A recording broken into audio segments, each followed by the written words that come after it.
तर आज बनवणार आहोत आपण गव्हाच्या पिठाची शंकरपाळी। चला तर बघूया। हे घेतले मी 1 वाटी शंकरपाळ्यासाठी गव्हाचं पीठ। हे गाळून घेतलेलं आहे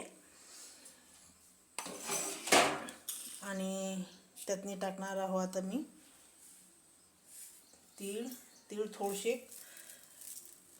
निसून घ्यायचे। तीळ टाकलेलं आहे आणि अर्धी वाटी साखर घेतलेली आहे पिठी।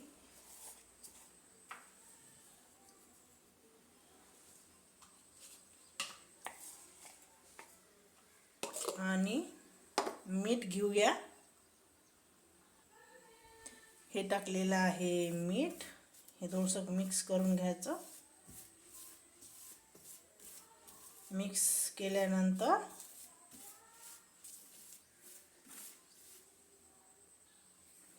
दोन मापूल तेल घेतलेलं आहे मी। याचं कडकडीत असं मोहन आपल्याला घालायचं आहे पिठात। तर चला तेल गरम करून घेऊया।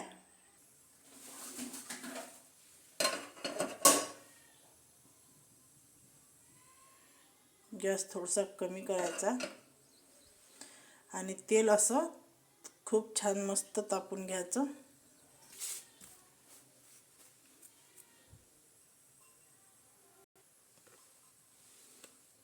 तेल तापलेलं आहे आपलं। चला आरामशीर घ्यायचं, सांडासनं उचलून घ्यायचं आणि आपल्या थोडंसं टाकायचं, जास्त नाही पाहिजे आपल्याला। असं टाकून घ्यायचं आणि गरम आहे तोपर्यंत थोडंसं थंड होऊ द्यायचं। हे पहा पूर्ण मिक्स करून घ्यायचं। मोठ अशी झाली पाहिजे एकदम। आणि छान होतात, मस्त लागतात असे शंकरपाळे, खुसखुशीत होतात। पूर्ण मिक्स करून घ्यायचं एकजीव होईपर्यंत। हे मस्त एकजीव झालेला आहे आणि आता पाण्यानं भिजून घ्यायचं। आता भिजून घेऊया आपण थोडं पाणी टाकून। हे बघा एवढं पाणी घेतलेलं आहे मी, जास्त पाणी नाही पाहिजे। कडक असं भिजून घ्यायचं।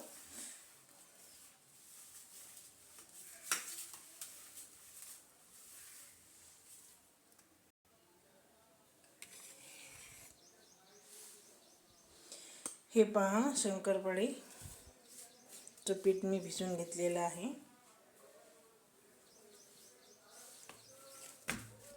अशा पद्धतीने पाहिजे पहा। चला आता तळून घेऊया। त्यासाठी मी तेल ठेवते। कढई ठेवलेली आहे तापायले। तेल टाकते आता।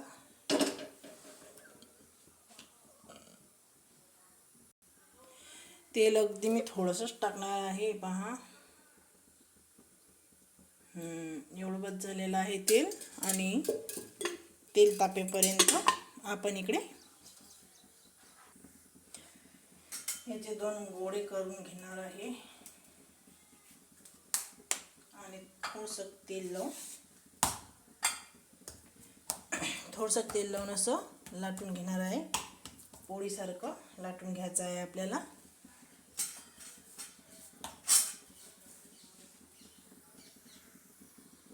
शंकरपाळे आपण कापून घेणार आहोत। ते पहा असे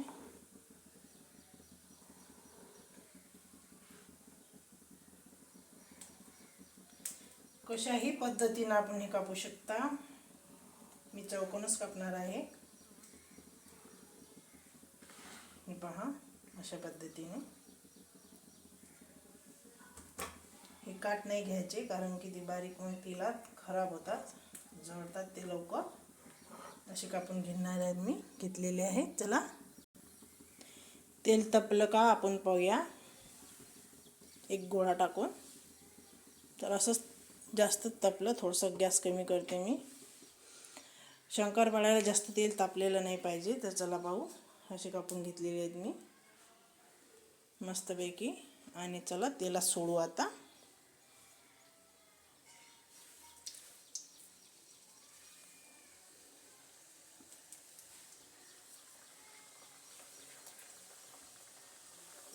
हे पहा मी सर्व घेते आता तेलात टाकून. शंकरपाळे असे अल्ला देऊ द्यायचे, कारण की जास्त लवकर त्याला हलवायचं नाही, तशानं ते तुटू शकतात.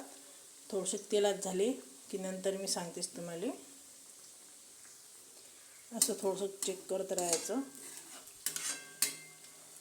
हलक्या हलक्या हातानं असं मस्तपैकी हलवून घ्यायचं, कारण की शंकरपाळे मोडतात ते आपले जास्त हलवले की.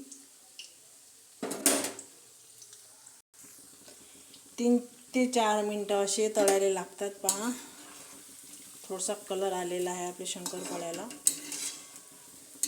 मस्तपैकी.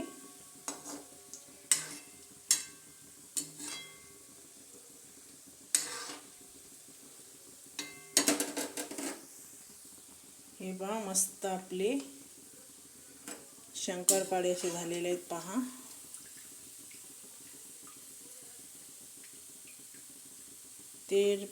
तेल पूर्ण निथळू द्यायचं. हे पहा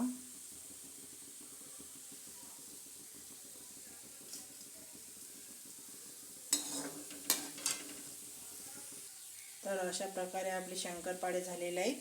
चला थंड झाल्यावर मी तुम्हाला तळून दाखवते. थोडंसं थंड व्हायचे राहिले. तर हे पहा अशा प्रकारे आपले मस्त खुसखुशीत आणि चविष्ट असे शंकरपाळे तयार झालेले आहेत. चला मी तुम्हाला एक तळून दाखवते. हे पहा मस्त. चला फ्रेंड बाय. रेसिपी आवडल्या चॅनलला सबस्क्राईब करा, शेअर करा आणि कमेंटमध्ये नक्की सांगा तुम्हाला रेसिपी कशी वाटली.